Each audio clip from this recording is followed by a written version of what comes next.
So we are going to go over how to calculate your total daily energy expenditure.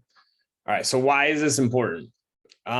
Basically, we need to know where our maintenance level is, meaning how much it basically requires to fuel us for a day. Okay. If we want to decrease the number on the scale, it is going to require us to eat in a deficit. Roughly a pound a week of weight loss equates to decreasing our total caloric intake for that week by 3,500 calories. Okay. So roughly 500 calories a day of deficit. A half a pound to 1 pound a week is generally accepted as the amount of sustainable weight loss that's actually real weight loss, because there's tons of fluctuations in our body mass as we go throughout a week. That's why you should weigh at a standard time, which I'll get into in a little bit here.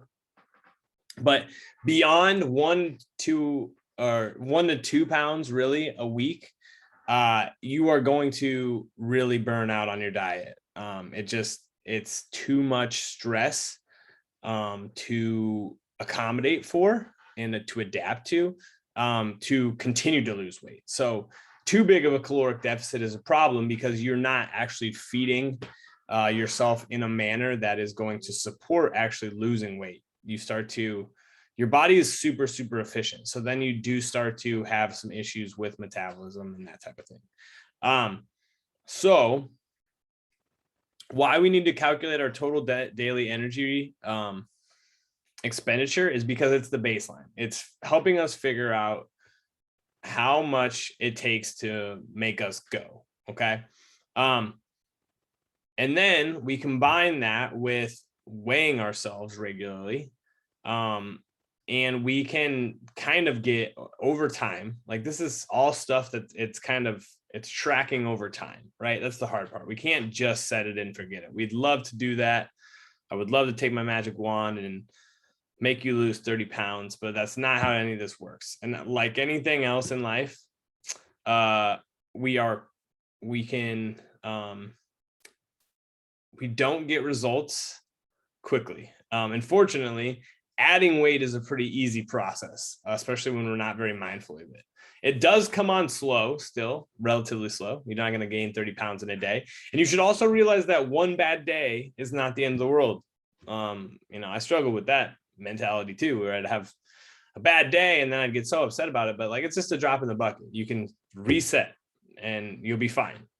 But you do have to accumulate a good amount of productive and days that are putting you in the trajectory you want to head in. So I've already done this before, but I think it's good to incorporate it into this course.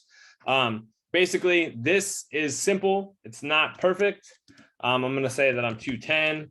I am 5'11", and I'm going to say moderate. Their categories for heavy and athlete are a lot. I think most people are in the moderate range. If you're running a marathon, doing something like that, you could probably go heavy.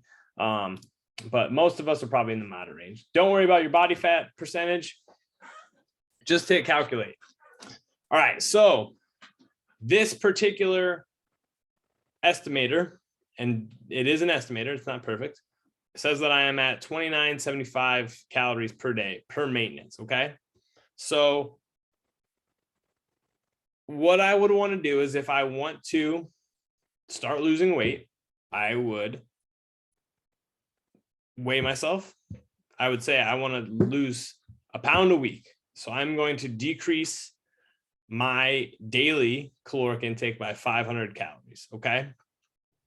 If you are trying to maintain, there's a bandwidth here. I could probably eat somewhere between 2,600 and 3,300 on a regular basis, as long as I'm kind of averaging out around there, and pretty much maintain. Okay. Don't listen to this ideal weight. Don't listen to this BMI. Don't worry about that crap. Just get started with understanding and calculating your TDEE, okay? The next video we'll go into starting to kind of build some of the numbers-based caloric intake strategies based on using those macronutrients we talked about in the last video. But the first step and the executable step for you to complete today is to go calculate your TDE calculator. Realize it's not going to be perfect. It's a good starting point. You can use this tool for free over and over again. Okay, that's your action step.